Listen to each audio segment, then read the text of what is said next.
Hello Internet! Next up is Scizor. Let's get into this. There we go. Scizor is quite an interesting Pokemon.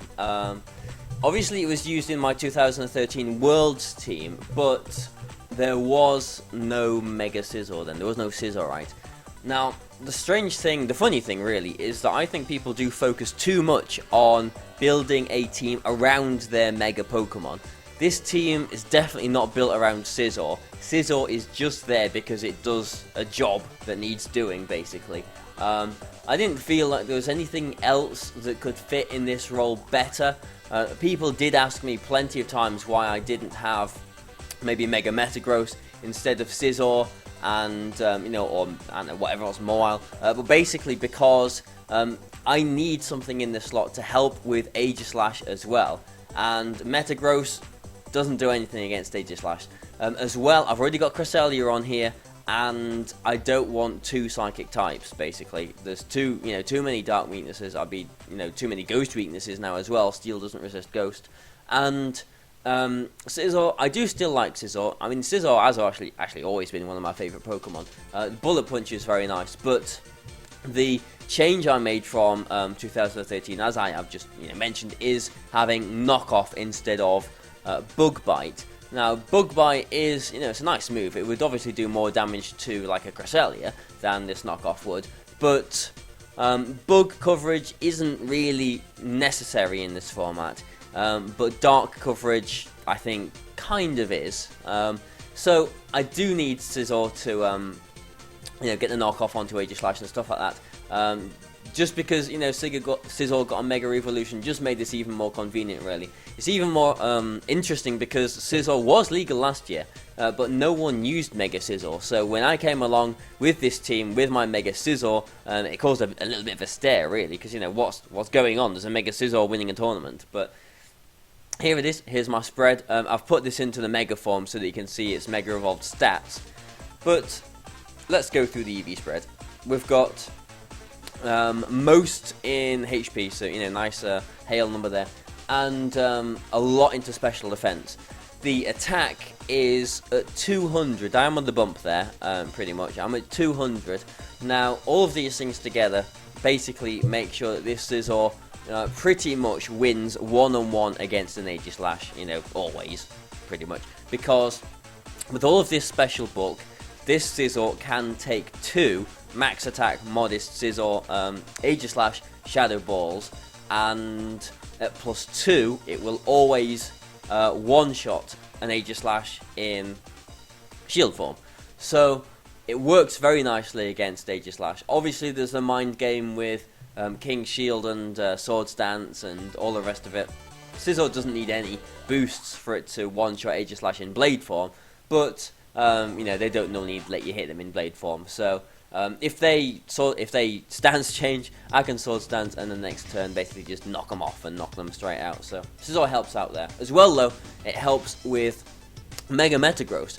Now Mega Metagross itself is, actually it's not as popular as some people might have thought it would have been. I've never been a massive fan of Mega Metagross, to be honest. But this Scizor beats Mega Metagross pretty much always as well, unless it flinches me a million times with like Iron Head or something. But basically, at +2, a combination of Knockoff and Bullet Punch will always knock out a 4 HP, standard kind of Mega Metagross. So as long as I don't flinch on an Iron Head, I can basically get a Sword Stance up and don't flinch again.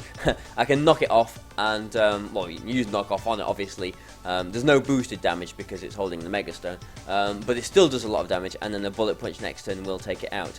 And Scizor does resist Steel, Scizor does resist Psychic, it does resist Ice, so all of the main coverage points that Metagross has, Scizor basically beats it. So I'm very happy with that. In the Arnhem Regional, Kelly was using his Mega Metagross team, and he didn't have any fire types on his team. The only thing he really had to deal with my Scizor was maybe his Hydreigon with Flamethrower, or actually Fire Blast on it. But Hydreigon is, it just doesn't have a nice time against my team, because I've got Terrakion, I've got Hidden Power Ice on Thundurus, I've got Mach Punch as well.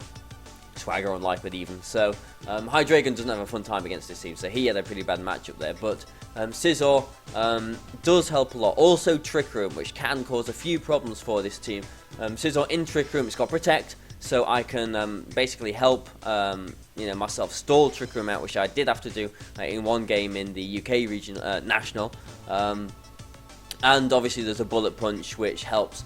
It goes first. It's got the priority, especially against things like, things are weak to steel. So, what is it? The God of War, and there's a Bomber Snow and things like that you might see in Trick Room. Obviously, this last slot on the team does need to be something that deals with fairies. The biggest issue with this team coming into the 15 format from the 13 format is basically the introduction of Fairy, and the biggest reason why Scizor didn't eventually turn into a Mega Charizard Y or something like that. I needed a steal on this slot, and that's why I thought Scizor was definitely the best choice. Sylveon was very popular at the beginning of the format. Mega Scizor actually doesn't one-shot with a Bullet Punch straight away, like a normal Scizor with a Life Orb would, but a normal Scizor with a Life Orb wouldn't appreciate switching in on a Hyper Voice. It would take a lot of damage. This Scizor can switch in, take, I don't know, 30% or something from a Specs Hyper Voice, and then either threaten with the Bullet Punch if I haven't got any prior sort of chip damage on it, or Swords Dance up and be basically firing away very powerful Bullet Punches. So obviously Scizor was very important to do that as well. It did mean that maybe I relied a little bit too much on Scizor for Fairies, because there are 3 Pokemon weak to Fairy on this team. Fairy is the only type that 3 Pokemon are weak to on this, so Scizor was quite important. Did make things a little bit tricky when there was perhaps some kind of redirection in front of Scizor, or a Heatran that was threatening, and I didn't have something like Terrakion out as well. So obviously that's just how you play around games, but Scizor I think definitely fit a perfect slot in this team, and it's kind of one of my favourite Pokemon as well, so it's always nice to use. Knockoff, Rageslash, Bullet Punch for Fairies, Swords Dance because it's good, it's good to set up. Lipid helps it set up, the Spore helps it set up, and Protect for obvious reasons as well. Now the speed, I've got 20 EVs into speed here. Really, that was kind of the sort of leftover EVs that I had, but with a speed of 98, as I've got here, that does outspeed a normal Heatran without any investment. Now, the only thing that I might have thought about changing with this is maybe taking one stat out of Special Defense and putting that into speed, just so that it was faster than 4 speed Heatran, however many of them there are, because a Heatran with 4 speed has got 98 as well. But being 98 like this, if I'm going against a Trick Room Heatran, or just a Heatran that doesn't have any kind of speed investment, then I can, if I've got a Sword Stance up, I can use Knockoff on it, and that does a lot of damage as well, because obviously Steel doesn't resist Dark anymore. So Heatran, which is normally the biggest problem for Scizor, if it outspeeds, it can still do a good chunk to it as well. So there's my Scizor, and it's EV spread in all of its glory. So there you go, there it is. I think it's a fantastic spread. It worked out really nicely for me. The bulk is really handy, and it's still very powerful. I mean, you're not going to be one-shotting too many things with Scizor. Swords Dance really helps. Really, it's one of my favourite Pokemon. Like, after last year, I wouldn't have expected to have been using a Mega Scizor so successfully, but it worked in this team really well. So there it is. Thanks for watching, guys. And next, I don't know how much I'll have to say about Brillium, honestly, because it hasn't changed at all. But let's find out. What am I going to say about it? I don't know. So next is Brillium. So thanks for watching this, guys, and see you in the next video.